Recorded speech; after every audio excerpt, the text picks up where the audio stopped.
लौट करके आ गए। बोले हाँ देवी, मैं इसलिए आ गया हूँ कि जब मैं तपस्या करने के लिए बैठ रहा था ना, तो वहां पर एक तोता आया, नारायण नारायण नारायण का उच्चारण कर रहा था। अरे मेरे विद्रोही का, मेरे दुश्मन का उच्चारण कर किया उसने, तो मैं तो वहां से आ गया। कयाधु ने सोचा, मेरी इस पापी पति के मुख से भगवान का पवित्र नाम पहली बार सुना है। मैया कयाधु बड़ी प्रसन्न हुई। मन में सोचने लगी, किसी न किसी प्रकार से 108 बार तो मेरे पति कम से कम नारायण शब्द का उच्चारण कर ही ले। एक माला तो कम से कम पूरी हो जाए इनके जीवन की। तो आज कयाधु मैया ने सुंदर भोजन बनाया, भोजन परोस दिया। हिरण्यकश्यप से मैया ने बात को छेड़ा, स्वामी आप कह रहे थे कि कोई नारायण के विषय में चर्चा कर रहे थे, कोई तोता? बोले हाँ हाँ देवी, जब मैं वहां पर तपश्चर्या करने के लिए पहुंचा तो एक तोता आकर के नारायण नारायण नारायण मेरे दुश्मन का नाम लेने लगा मेरे सामने। मुझे बड़ा क्रोध आया, मैं लौट करके दूसरी जगह पहुंचा। कहा प्रभु फिर क्या हुआ? बोले वहां पर भी जब मैं तपस्या करने के लिए बैठने लगा तो वहां पर भी नारायण नारायण करते हुए एक तोता फिर से आ गया, मैंने उस जगह को छोड़ा। इस प्रकार से आज मैया कयाधु ने अपने पापी पति के मुख से भगवान के पवित्र नाम को 108 बार उच्चारण करवा दिया। उसी अर्धरात्रि में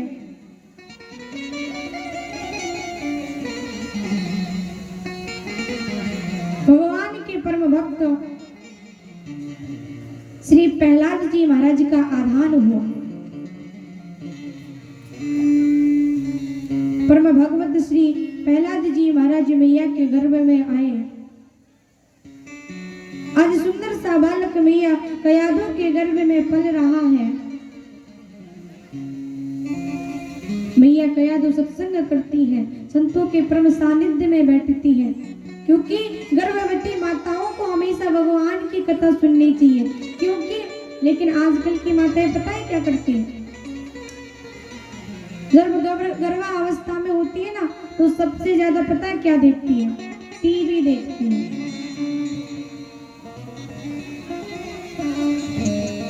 अब टीवी में महाराज क्या होता है, किसी को कोई बंदूक से मारता है, किसी को चाकू से मारता है, किसी को लाठी से मारता है। बड़ी भयंकर लड़ाइयां होती है ना।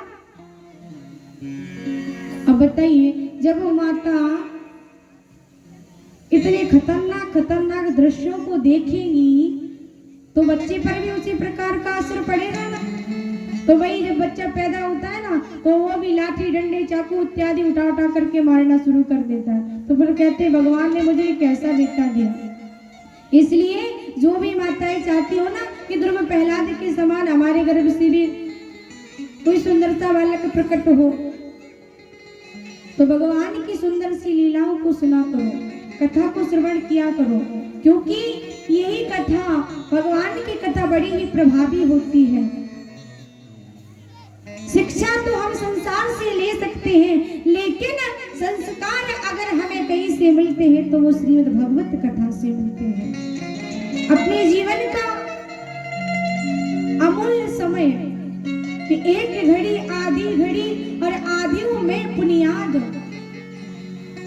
अगर आपके पास समय नहीं है तो कोई बात नहीं, लेकिन जितना भी समय, 1 मिनट का भी समय है ना, तो फालतू जगहों से हटा करके भगवान की कथा में आना जरूरी समझना चाहिए। एक ये हमारा कर्तव्य होता है। इस भाव से अगर हम भगवान की कथा में पहुंचते हैं तो भगवान की परम शिक्षा के साथ साथ में हमें संस्कार भी मिलते हैं। जीवन जीना, भगवान इस शरीर तो हमें देता है, लेकिन जीवन जीने की कला हमें खुद बनानी पड़ती है। हम लोग ये जो बाजा देख रहे हैं ना आप, इसको किसी दुकान से हम लोग खरीद तो सकते हैं, लेकिन इसे सीखने के लिए किसी कर्णधार की आवश्यकता होती है। दुकानदार सिखा करके नहीं देता, गुण विद्यमान करके नहीं देता आपको। कहने का मतलब किसी सदगुरु का आश्रय जब हम लेंगे तब कहीं जाकर के इस सुर संगीत में हम आगे बढ़ पाएंगे। ऐसा ही ये जीवन परमात्मा हमें सुंदर शरीर तो दे देता, लेकिन इस जीवन जीने के साथ साथ में कहता है कि ये कला तुम्हारे हाथ में है। ये जीवन तो मैंने तुम्हें दिया, शरीर तो तुम्हें दे दिया, अब तुम जिस प्रकार से इस शरीर को चलाओ। नौका भी तुम्हारे पास में है और नदियां भी तुम्हारे पास में है। अब नौका तुम चाहो डुबा लो अपनी, और चाहे तो वो सागर से पार कर जाओ। ये आपके हाथ में होता है। इसलिए आज परम भागवत श्री प्रहलाद जी महाराज जी का मैया कयादू के गर्भ से प्रादुर्भाव हुआ। बोले प्रहलाद जी महाराज की, बोले वक्रवत्तल भगवान की जय हो।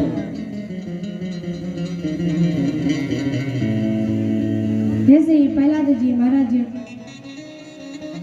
भगवान के चरणार बिंदु में अनन्य अनुभूति है जिनकी पहुंचे, शुक्राचार्य जी के परम जो पुत्र है संदा अवर के जी महाराज, वो है हिरण्यकश्यप के कुलगुरु है। शिक्षा दीक्षा उन्हीं के सानिध्य में होती है। आज प्रहलाद जी महाराज कुछ बड़े हुए तो पुत्रों को सुंदर शिक्षा देनी चाहिए ना, तो आज प्रहलाद जी महाराज का एडमिशन करवा दिया गया। उनके विद्यालय का नाम क्या है? हिरण्यकश्यप दानव महाविद्यालय। जहां पर कौन सी शिक्षा दी जाती है? असुर वृत्ति की। लेकिन परम भगवत श्री प्रहलाद जी महाराज जो शिक्षा ग्रहण कराते हैं, संदा अमर जी महाराज पढ़ाते हैं, कहो बेटा गा से गणेश। अब गा से चाहे गणेश कह लो चाहे गधा कह लो, बात तो एक ही है। लेकिन यहाँ तो आसुरी वृत्ति की शिक्षा दी जाती है। तो कहा भैया गा से, ध्रुव जी ने कहा, प्रहलाद जी ने कहा आप गा से गधा क्यों पढ़ा रहे हैं हमें? गा से तो गणेश भी तो होता है। बोले ऐसी पढ़ाई हमें नहीं पढ़नी, हम तो अपनी स्पेशल अलग से पढ़ाई पढ़ के आए हैं। अगर आपको मुझसे पढ़ना है तो खुद पढ़ लीजिए। सुंदर सी शिक्षा प्रहलाद जी महाराज ने भगवान की परम भक्ति श्रवण कराई अपने गुरु संदावर्त जी को। श्रवणम कीर्तनम विष्णु स्मरणम पादसेवनम अर्चनम वंदनम दास्यम सख्यमात्म निवेदनम। का गुरुदेव आपकी जो शिक्षा है आप अपने पास रखिए। मुझे तो बस नारायण से लगन है, ये संसार उसका ही है और उसके वशीभूत होकर के ही हम सब कुछ करते हैं। परमात्मा की मर्जी के बिना तो एक पत्ता तक नहीं हिलता। तो संत अमृत जी ने जो ही ऐसा सुना तो कहा बेटा अरे तू चुप हो जा, अरे ऐसा नहीं बोलते। नारायण का नाम अगर तेरी जुबान से तेरे पिता ने सुन लिया ना तो तुझे मार के रख देंगे। प्रहलाद जी ने कहा क्यों? बोले तेरे पिता है ना वो नारायण से बड़ी दुश्मनी रखते हैं, बड़ा बिल्कुल व्यवहार नहीं है उनका, नारायण से बड़ा विद्रोह है। इसलिए तू नारायण का नाम बार बार मत लिया कर। लेकिन जिनका चित्त और कृष्ण कन्हैया के चरणार बिंदु में बन जाता है ना, तो वो चाहते हुए भी ना चाहते हुए भी वो परमात्मा के नाम को लेता है। और जब तक हम लोग रोज मंदिर जाते रहे और किसी कारण बस एक दिन मंदिर नहीं जाते हैं ना, तो कितना बुरा लगता है आज हम मंदिर नहीं गए। उसी प्रकार से नारायण का नाम 2-3 दिन के लिए प्रहलाद कर दिया कि पिताजी कहीं मार ना दे, गुरुओं के आदेश पर।